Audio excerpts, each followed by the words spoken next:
What's going on, everyone? Welcome to another List Week episode, the final one of the actual list. The next one is going to be most anticipated for 2021. I am really, I don't know what's going to, I don't know what's going to go on in this video. I can't lie to you. I've got an album at number 1 and an album at number 2 that I don't know if they're going to flip with how I rank them, because, I don't know which one's better. So I just turned on the camera and I just started to speak. Whichever one I feel like is the better album, I will have as the better album in it. Down. Oh, without further ado, these are the top 10 albums of the year. 10, we have Knucks, London Class. You know, I like the way he breaks up I like the way he breaks up all the tape within like skits. You've got the new class, the new London, like the new London Class. Then you've got the family, which is like, you know, the Duchess and the Queen and all them people there. Then you've got the underclass. That's what I like about the tape. I think it's very good the way he splits it. Notable tracks off here: Your Worth, Stand Out, Mother's Life, Fucked Up, Thames. At number 9, we have Chip, Young Ads, and Skepta with Insomnia. Now, this was supposed to be the ground-breaking album. I thought this could have been a switch for the UK, technically, in terms of like sound and the way things are done. I don't think it kind of hit that bar that everyone was expecting it to. Whose fault that is, I'll leave you guys to decide that. I do think it was kind of a good merge of the three. I do think Skepta and Chip just would have been better with a few Young Ads choruses. I feel like that would have been the better tape. However, I do really like this album. I have gone back to it a few times. I did rate it like a 6.5. I think when I first listened to it, I would give about a 7 now, 7.5. Notable tracks off here: Mains, Golden Brown, Saint Tropez, High Road. I can't wait to see what these guys actually do. I know kind of the way the intro was at number 12. Apparently that's because they're making another tape. Now, whether it be as kind of gappy as this one, as I'd like to say, the reason why I say it's gappy is because I feel like there are mad gaps in it, which Young Ads does fill, but I don't think he fills well. So I feel like maybe if they can make a more well-rounded tape, probably spend a bit longer on it together, then we'll probably get something better than Insomnia. At number 8, we have Headie One, Edna. Now, Edna was a tape from Headie One this year. His number 1 album had very, very good tracks like Try Me. It had Princess Cuts, The Light. Once again, I originally had this album early. The Light had a Kanye West All of the Light sample in it. Listen, if that stood as he done it on the Radio 1 show. So if you want to kind of hear what it would have sounded like, it's on there, so you can go and search that live performance. If that would have been on the tape, I can't lie to you, that probably would have been in my top 5 songs, probably top 3 songs of the year. It's mad how much a beat can change your perspective on a song, and it's because of the way that he talks about, you know, seeing the light, and he's using the All of the Lights sample, and the way it merges with what he was saying and stuff. It was beautiful. It was beautiful. I think where Edna fell flat for me was that it was just a bit too long. I feel like during the end it does get a bit tedious to listen to. I haven't actually went back and listened to this album fully. There are some good quality tracks on here, but there are some really bad ones as well. You know, upon kind of when I did my review, I said it was like I think I said it was a 7.5. I'd still give it about a 7.5 as well. Notable tracks on here: Teach Me, Mainstream, Princess Cuts, 21 Gun Salute, Hear No Evil, Breathe In, Try Me, and the song with H. At number 7, we have Little Simz with Drop 6. You know, Drop 6, although very short, it does what it needs to do. You know, 12 minutes long. It's just a nice little thing that you want to, you know, you're taking a short journey, listen to Drop 6. I'm telling you, it's a very, very good track. I love Little Simz. It's not grey area. I didn't expect it to be grey area. Didn't really expect it. I didn't expect it to be grey area either. Grey Area was such a very good album last year. I really did enjoy that. I've gone back to that a few times this year as well to listen to. But yeah, Drop 6 is just one of them things that, you know, we got. It was a nice little surprise, and hopefully next year when she brings out an album again, it's something to the kind of greatness of Grey Area.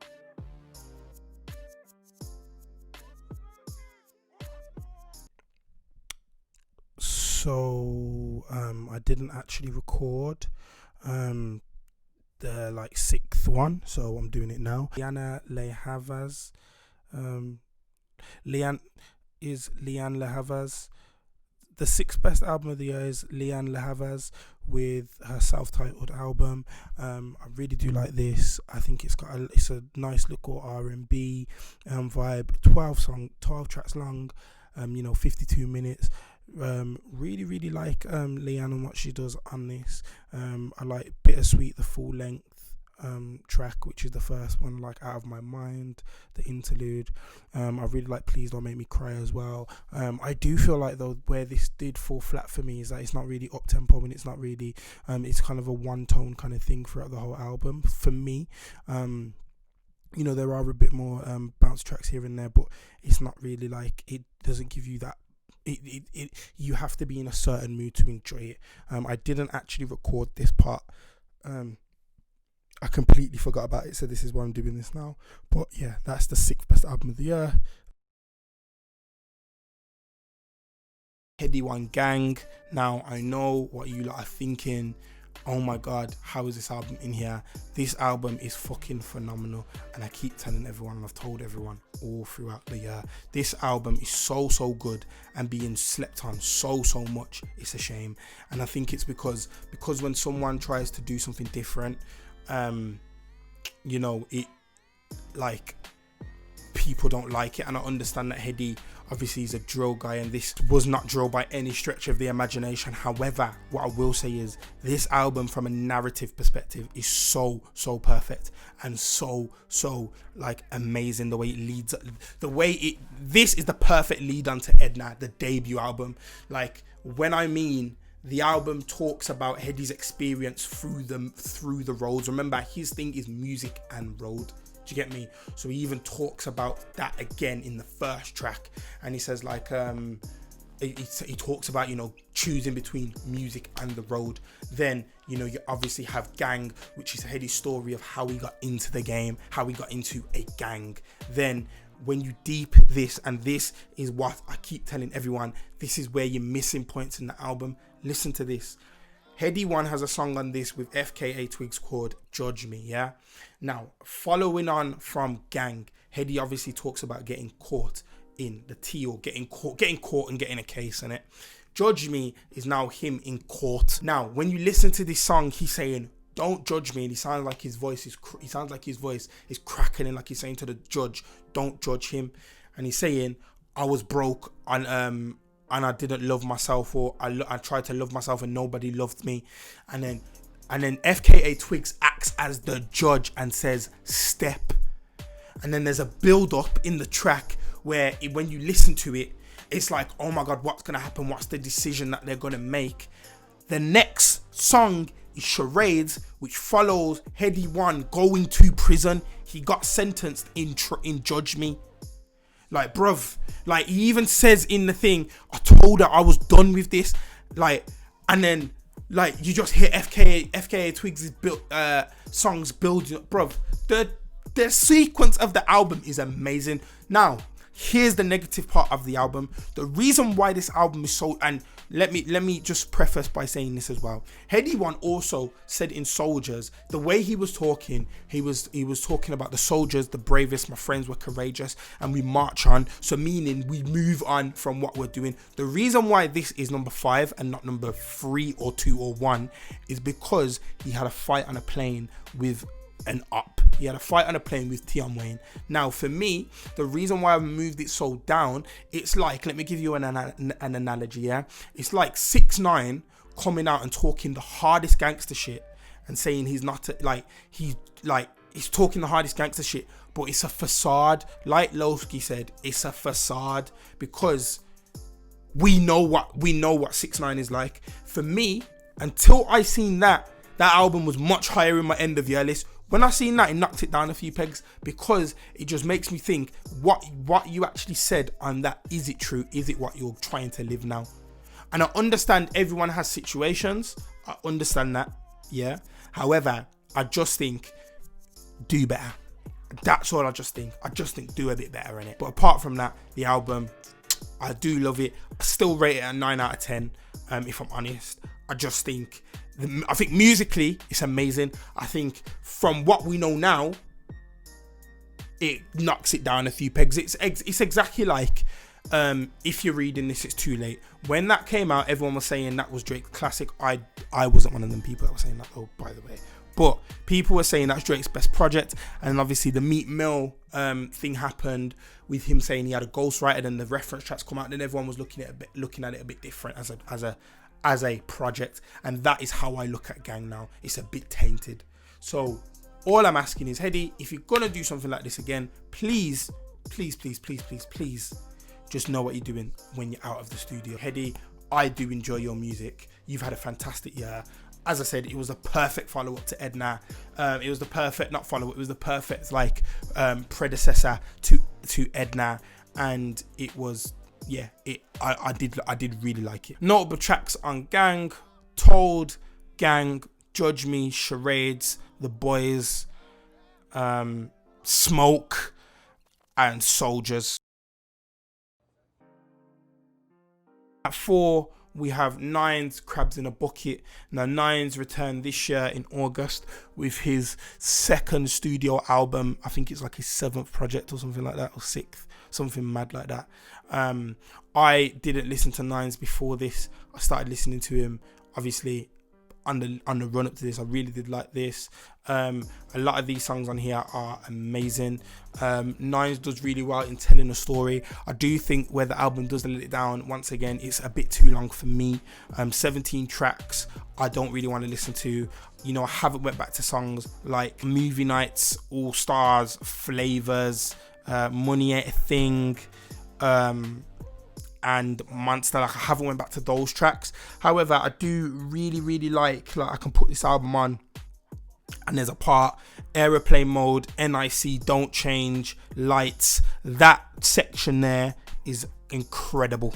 It's incredible. Like, I sometimes I'll just put that on, have a little jam to Nines, then throw on Stalker's interlude after, throw on the outro, and then I'm done with the album. I think if you would have cut this album down to about 12 tracks, I really feel like we would have been talking about one of the better albums to come out of the UK this year, probably ever.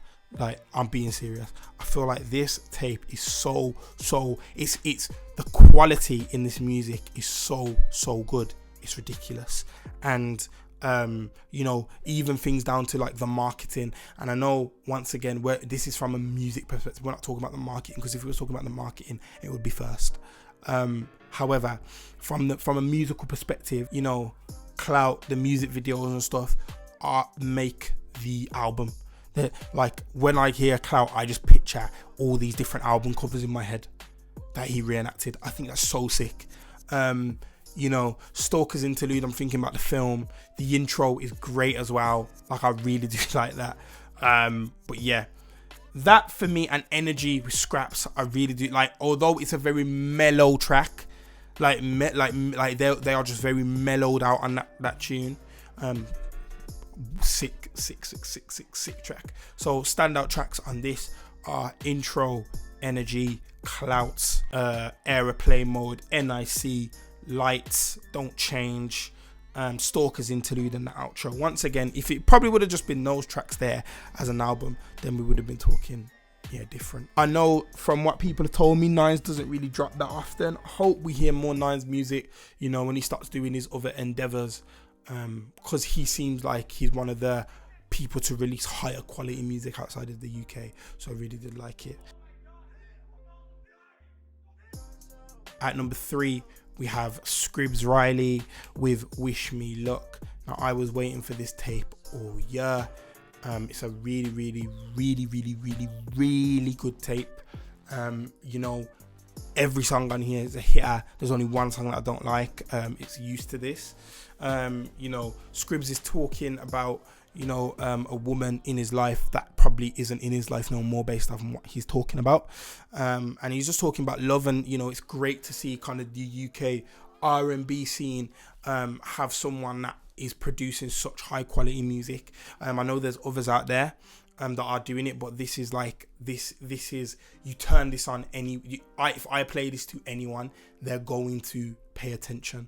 So with songs like Eastside, with songs like Secretly, with songs like Impress Me, you know, I feel like Scribz is kind of bridging the gap between, you know, the kind of GRM link up people, especially with Impress Me and tunes like Mandy, because when you hear those songs, they are bangers. No one can deny them. And I feel like he's just kind of like digging away at, you know, kind of a gold mine here. And for his next project, or his next mixtape or EP, his next album, whatever he releases, I feel like it will be bigger and better, and I cannot wait to hear what he's got in store, because I know for a fact that this isn't the best work you can do, because you always save your best work to your album.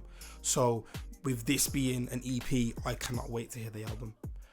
Yeah, so notable tracks off this: On My Sleeve, Impress Me, Out of Your Way, Introduce Myself, Mandy, Dim My Light, I Lied, Eastside, and Secretly. What a phenomenal project. At number 2, this is where it gets a bit deep, because look, there's one album that I think everyone wants me to choose. It would be the consensus for everyone to pick this album. However, once again, I listen to music. I just don't go off like what people say. I listen like with my ears, you get me? And for me, J Hus Big Conspiracy is the second best album of the year. It's a very, very good tape. It's a very, very good tape. However, I do feel like there is some filler on here, and there are some songs that I still don't get along with quite well. There's songs like Triumph. There's songs like Triumph, which I really, really I don't really like Triumph. There's other songs like Fortune Teller's a bit of a hit and miss. I do like it, but sometimes it has to catch me in the right mood. And this is a tape you can put on from start to finish and not kind of skip anything. So yeah, I did think Hus did well. I feel like the way it came out as well earlier in the year, January times. Was it January? I believe it was January or February. You know, nothing really. It came up through a leak as well. I waited to hear the album. I really did like it though.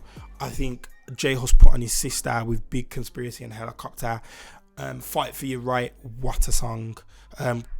Cucumber, however you want to say it. The tunes with Burna Boy and Coffee, I don't really like at the minute, but I feel like when I'm out, when we're allowed outside, I feel like they'll just hit a bit different. And then obviously we got like No Denying, Must Be, Only You with LMA. Must Be and No Denying are very, very good. Very good singles to pick as well. I personally would have picked, I probably would have picked Big Conspiracy as a single. But once again, he didn't release any singles. He just brought it out to the world and said, there you go, have it. Which is kind of sick in a way that UK artists can do that and still go number one, because he didn't drop no videos, didn't do anything for it. So it's kind of sick that he did that. But yeah, this album is just summed up by one track for me, and it's Deeper Than Rap. Deeper Than Rap, if you've watched my top 30 best songs of the year, I'm not going to ruin it for you, but it's in there. And Deeper Than Rap is one of the a very special song. You know, it's the song that puts him up in a tier above everyone else, because not everyone's making a deeper than rap. Not everyone has the facilities to make a deeper than rap, and I feel like Huss is kind of hitting a new stride where he's still going to give man the bangers, and he's still going to give man what we want, and he's still going to give man the party anthems. However, he's going to give people, you know, like myself and like other music heads as well, that enjoy deeper music and like to read between the lines. I think he's going to give that more, because the reception that this song has had is crazy. I thought it's the best song on the album. It's the best song of the year for me as well. I said I wasn't going to ruin it, but there we go. And yeah, I really like this album. Once again, I feel like there's gaps in it though. I feel like you know, when I get to about 5 to 7, although I do like Cucumber, it's more of a summer vibe, and I seem to always find myself skipping it, so I don't really like that. So that's why I couldn't give it the number 1. Notable tracks from this album: Big Conspiracy, Helicopter, Fight for Your Right, Cucumber, Reckless, Must Be, No Denying, One and Only, and Deeper Than Rap. The final, the best album of 2020 is Cleo Soul, Rose in the Dark. Listen.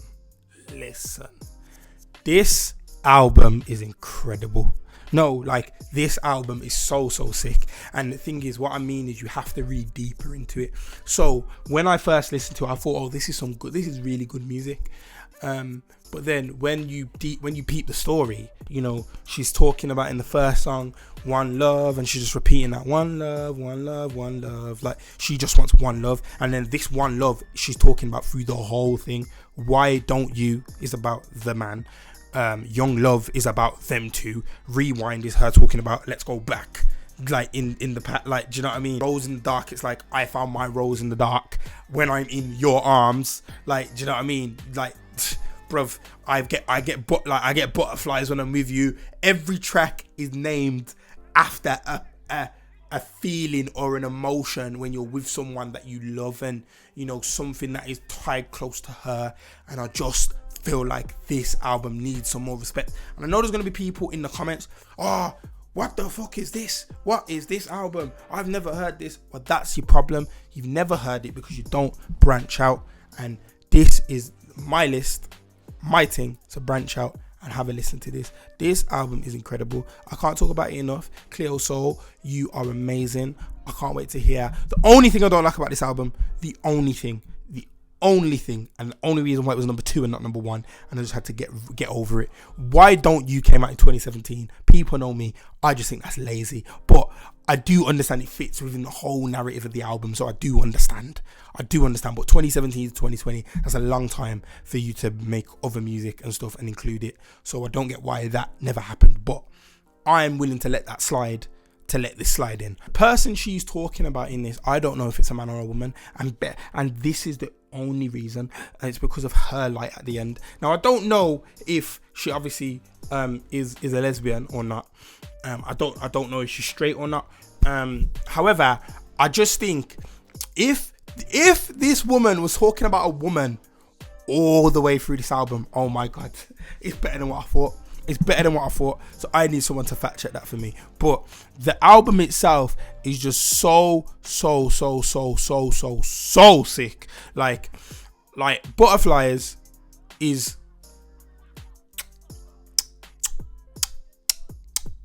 like she just encapsulates everything that you kind of feel when you're with the right person. So that's why. And obviously it's good quality music. You know, Cleo Soul's a very, very good singer. I really do like her. Discovered her music late last year, sorry.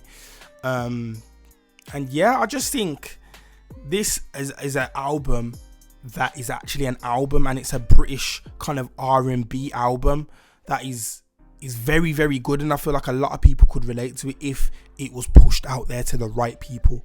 So I feel like if you haven't heard this and you're watching this, definitely go have a look at Cleo Soul. Her album is absolutely sensational. I really do love her. I think she's amazing.